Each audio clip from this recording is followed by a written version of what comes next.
Assalamualaikum warahmatullahi wabarakatuh. Alhamdulillahirabbil alamin wa bihi nasta'in wa ala umuri dunya waddin.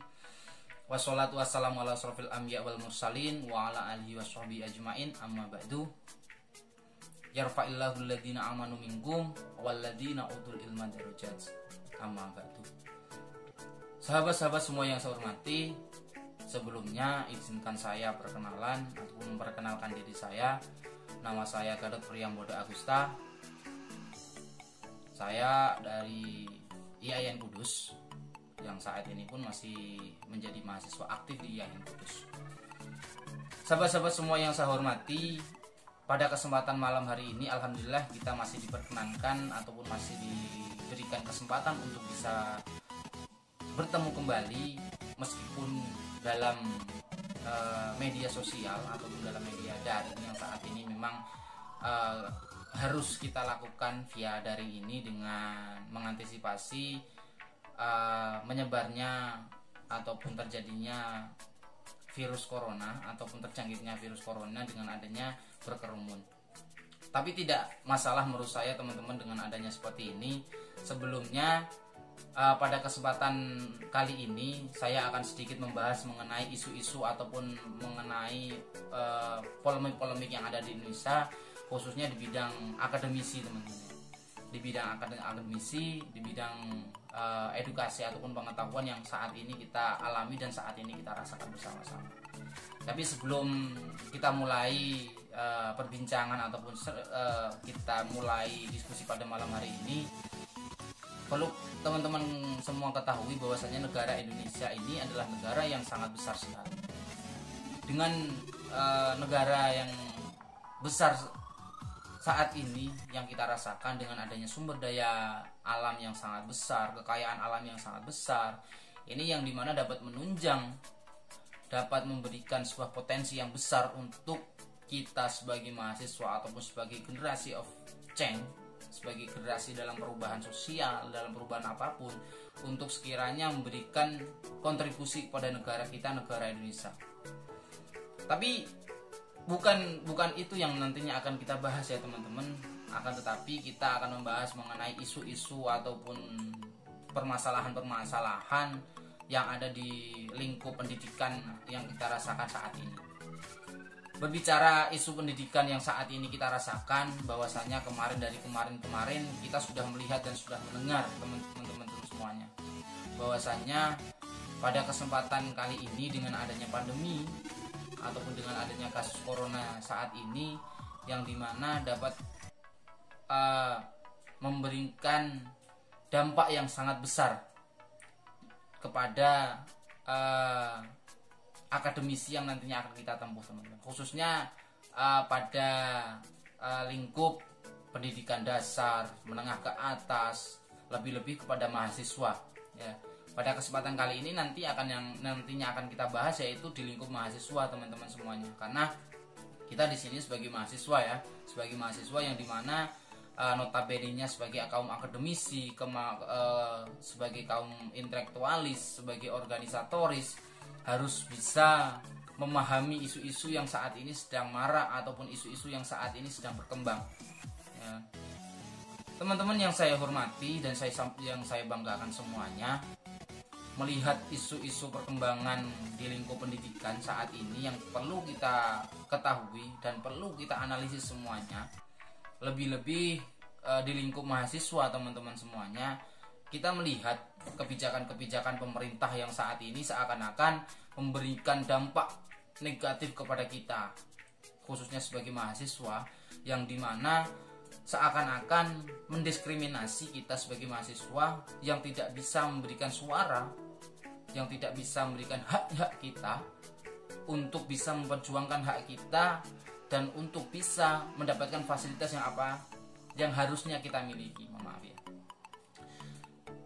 Melihat dan mendengar kebijakan-kebijakan pemerintah yang seakan-akan tidak adanya koordinasi sama sekali dengan semua elemen-elemen, seakan-akan pemerintah ini lemah, seakan-akan pemerintah ini dengan seenaknya sendiri, dengan mudahnya sendiri melakukan ataupun memutuskan kebijakan tanpa mengetahui sisi ataupun kondisi yang ada di bawah.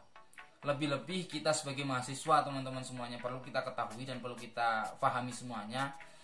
Dengan melihat kebijakan ataupun keputusan yang kemarin-kemarin kita lihat, yang pertama ini berbicara mengenai mahasiswa, teman-teman ya, berbicara mengenai mahasiswa.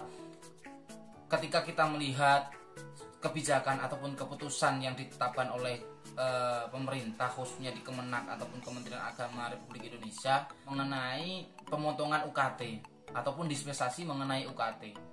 Nah, ini ketika kita mendengar ataupun kita merasakan hal ini, yang pertama yang pasti ucapan rasa syukur dan terima kasih kepada Kemenak yang dimana telah memberikan dispensasi kepada kita sebagai mahasiswa, yang notabene-nya kita juga masih mahasiswa, dengan notabene-nya masih uang gedung pun masih meminta kepada orang tua, ataupun masih intinya kita masih meminta kepada orang tua untuk membayar biaya perkuliahan tersebut. Akan tetapi hal negatif yang kita lihat ataupun hal negatif dalam pikiran kita, bahwasanya setelah mendengar adanya pencabutan surat edaran yang kedua, ini sangat riskan sekali. Ini perlu adanya kajian kembali di pihak pemerintahan, yang dimana kenapa harus mencabut surat edaran tersebut ataupun surat edaran yang berbunyi mengenai keringanan biaya UKT. Ini kan sangat riskan sekali. Ingin sangat ironis sekali, teman-teman ya, bahwasanya seakan-akan mereka itu tidak melihat dan tidak bisa merasakan apa yang kita rasakan yang ada di bawah, ya kan? Ini kan perlu kita ketahui semuanya. Terus ketika memang itu diterapkan dengan adanya pencabutan surat edaran mengenai biaya UKT itu dicabut, terus kita sebagai mahasiswa bisa apa? Coba kita analisis bersama-sama. Kita sebagai mahasiswa di sini juga masih membutuhkan yang namanya biaya, atau lebih-lebih kita juga di sini masih banyak kebutuhan yang harusnya kita lengkapi. Akan tetapi seakan-akan pemerintah tidak bisa merasakan apa yang kita rasakan saat ini, teman-teman ya. Jadi ketika memang itu ditetapkan, kita sebagai mahasiswa bisa apa, ya kan? Kita perlu coba kaji, kita perlu analisis kenapa bisa sampai seperti itu. Adakah memang ini menjadi permainan politik yang ada di tataran pemerintah, ataupun permainan politik yang ada di mana? Kita pun juga harus kaji betul terkait hal ini. Lebih-lebih mengenai UKT ataupun biaya perkuliahan, ini juga perlu kita kaji, perlu kita analisis bersama. Kenapa bisa sampai seperti ini? Kenapa bisa memutuskan kebijakan yang seperti itu? Ini kan menjadi hal ironis yang sangat signifikan sekali, teman-teman ya. Bahwasannya seakan-akan kita sebagai mahasiswa terus didiskriminasi, memang harus melaksanakan kewajiban yang harus ditetapkan oleh pemerintah. Ini kan seakan-akan mereka juga nggak bisa melihat terkait perekonomian yang kita miliki, terkait keadaan yang kita rasakan saat ini. Ini kan mereka juga nggak bisa melihat, ya kan? Mereka hanya bisa melihat yang ada di atas saja. Ketika kita berbicara di lingkup ke bawah, mereka pun tidak bisa melihat, teman-teman ya. Jadi mohonlah untuk dari pihak pemerintah untuk bisa lebih bagus lagi, ataupun bisa lebih intinya bisa merata. Ketika memang memutuskan sebuah kebijakan, harus bisa dirasakan oleh semua pihak ataupun sebuah elemen, sehingga tidak terjadinya adanya miskomunikasi, tidak adanya kesalahpahaman, yang sehingga kita pun juga di sini dengan adanya keadaan yang seperti ini juga bisa merasakan adanya kenyamanan, dengan adanya keselarasan. Jadi semuanya hidup damai dan bisa merasakan apa yang harusnya kita rasakan. Ini perlu kita kaji dan ataupun perlu kita analisis seharusnya, teman-teman. Masih banyak yang harus kita kaji dan perlu kita analisis untuk berbicara mengenai isu ataupun perkembangan polemik mengenai pendidikan yang ada di negara Indonesia saat ini. Mungkin hal itu dulu yang dapat saya sampaikan, ya kan, dari sampaikan.